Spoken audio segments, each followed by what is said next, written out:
శ్రీరామ జయం. శుభమస్తు కార్యక్రమంలో గృహబలం అనే అంశానికి స్వాగతం. ఒక ఇల్లు నిర్మించడం కళ.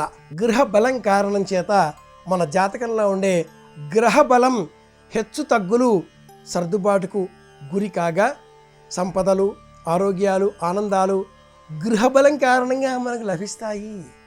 అందుకే నివాస స్థలం ముఖ్యం అన్నారు పెద్దలు. ఎక్కడ ఉన్నాం అనేది అందుకే పెద్దలు పరిగణన చేసి శ్రీరామాయణంలో పర్ణశాల నిర్మించుకునే సమయంలో కూడా రామచంద్రమూర్తి ఆ పర్ణశాల వాస్తు నియమాలకు లోబడి ఉన్నదా లేదా అన్న చర్చ లక్ష్మణుడితో చేస్తాడు. కాబట్టి ఏది చేసినా వాస్తుకు అనుకూలంగా ఉండాలి అన్న అంశాన్ని రామాయణాది గ్రంథాలు కూడా వివరిస్తాయి. అలాంటప్పుడు ఇల్లు నిర్మించుకునే సమయంలో పాటించవలసిన కనీస జాగ్రత్తలు, అనుసరించవలసిన విధులు ఏవి? మొదటిది పరిసరాల ప్రభావం. చుట్టుపక్కల చూసుకోవడం. కొండల కింద కట్టుకుంటున్నామా? నదుల పక్కన ఇల్లు నిర్మాణం అవుతుందా? భూమి పలచగా ఉందా? కాస్త బలంగా చిక్కగా ఉన్నదా?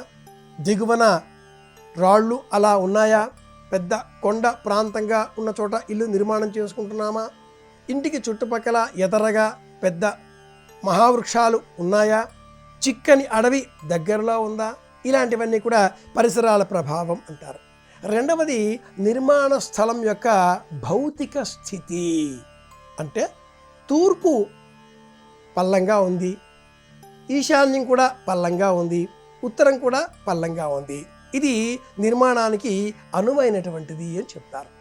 అలాగే మూడవది ఆరోగ్య సూత్రాల సమన్వయం. గాలి వచ్చే ప్రాంతం, నీరు లభించే ప్రాంతం ఇవన్నీ ఎలా ఉన్నాయి? గాలి, వాయువు చూసుకోవడం. నాలుగవది నిర్మాణ సౌందర్య పరిరక్షణ. ఇంటికి ఆకర్షణీయంగా ఉండే నిర్మాణాలు, బాహ్యంగా కనిపించేటటువంటి అంశాల పరికల్పన ఆకర్షణీయంగా ఉందా? ఎలా నిర్మిస్తున్నాం మన ఇంటిని? చూచే కంటికి ఈ ఇల్లు ఆకర్షణీయంగా ఉందా, లేక నిర్మాణం కాస్త ఇబ్బందికరంగా ఉందా? ఇది ఒక అంశం. ఆ తదుపరి జీవితావసరాల రూపకల్పన. మార్కెట్ దగ్గరలో ఉందా? బడి దగ్గరలో ఉందా? గుడి దగ్గరలో ఉందా? విదేశాలకు వెళ్ళేటటువంటి వారికి తరచుగా విమానాశ్రయం అందుబాటులో ఉందా? రహదారికి ఎంత దూరంలో ఈ నిర్మాణం ఉంది? ఆరవది భూభౌతిక శక్తుల వలన లాభాలు. ఈ భూమి వల్ల మనకు ప్రయోజనం, భౌతికంగా ఉండేటటువంటి భూమిలో ఉండే అంతర్గత వలయాల వల్ల వచ్చేటటువంటి శక్తుల ఘర్షణ, ఈ రెండింటి వల్ల మనకేమైనా ఇబ్బంది కలుగుతుందా? అలా కలగకుండా మనం పాటించే లేక పరిసరించేటటువంటి విషయాల్లో తీసుకోవాల్సిన జాగ్రత్తలు ఇవేమైనా ఉన్నాయా? భూమిపైన ఖగోళ పరిస్థితుల ప్రభావం. భూగోళం పైన ఖగోళ పరిస్థితుల ప్రభావం కూడా ఒకటి ప్రత్యేకం. చంద్రుడి కిరణాలు, సూర్యుడి కిరణాలు, నక్షత్రాల కాంతులు, ఇలా వీటన్నింటి ప్రభావం కూడా ఉంటుంది. కాబట్టి ఏమోస్తరుగా మనం సూర్యకిరణాల తాకిడికి, చంద్రకిరణాల లభ్యతకు అనుకూలంగా ఇల్లు కట్టుకుంటున్నాం. ఇది కూడా ఒకటి విషయం. తదుపరి అంశంగా చూసినప్పుడు దేశకాల పాత్రాదుల పరిగణన. ఎక్కడ నిర్మించుకుంటున్నాం? ఏ సమయంలో ఈ ఇంటి నిర్మాణం చేపట్టబోతున్నాం? సూర్యాస్తమయ, సూర్యోదయ సమయాలు ఈ ఇంటికి సంబంధించి కిరణాల కాంతుల హెచ్చు తగ్గులను సమానంగా ప్రామాణిక ప్రాతిపదికలు అందించేవిగా ఉన్నాయా లేవా? ఈ అంశాలతో పాటుగా మన జీవితంపై ఖగోళ గతుల ప్రభావం అనే ప్రధానంగా ఉన్న 9 అంశాలను మనం పరిగణనలోకి తీసుకొని ఇంటి నిర్మాణం చేసుకుంటేనే ఆ ఇల్లు మనకు పూర్ణాయుర్దాయంతో కుటుంబ వృద్ధిని, ఆరోగ్యాన్ని, ఆనందాన్ని కలిగించేదిగా మారుతుంది.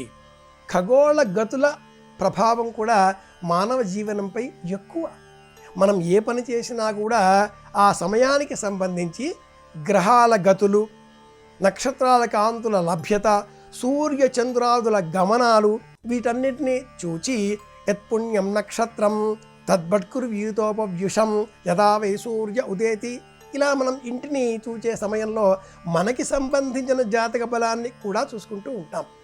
జాతక బలంలో లోపాలు ఉన్నా కూడా ఇల్లు కట్టే సమయంలో తీసుకునే జాగ్రత్తల వలన, ఆ ఇల్లు కట్టే సమయంలో తీసుకునే జాగ్రత్తలతో పాటుగా ఆ ఇల్లు అందించే అదృష్ట బలం వలన ఆ వ్యక్తికి సంబంధించిన సమస్త జాతక దోషాలు తొలగిపోయి అష్టైశ్వర్యాలు లభిస్తాయి. అందుకే మనవారు ఇల్లు ప్రధానం, ఇల్లు ప్రధానం అన్నారు. ఒక ఇల్లు నిర్మించాం, ఒక 100 సంవత్సరాల చరిత్రకు మనం కట్టిన ఈ ఇల్లు పునాది, అంకురారోపణం.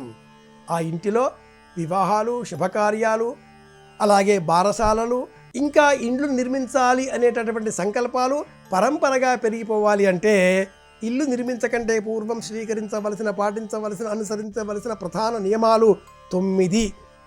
వీటిని పాటిద్దాం. మంచి బలం గల ఇంటిని నిర్మించుకుందాం, గృహ బలం పెంచుకుందాం, గ్రహ బలాల దోషాలు తొలగించుకుందాం. మళ్ళీ కలుసుకుందాం. శ్రీరామ జయం.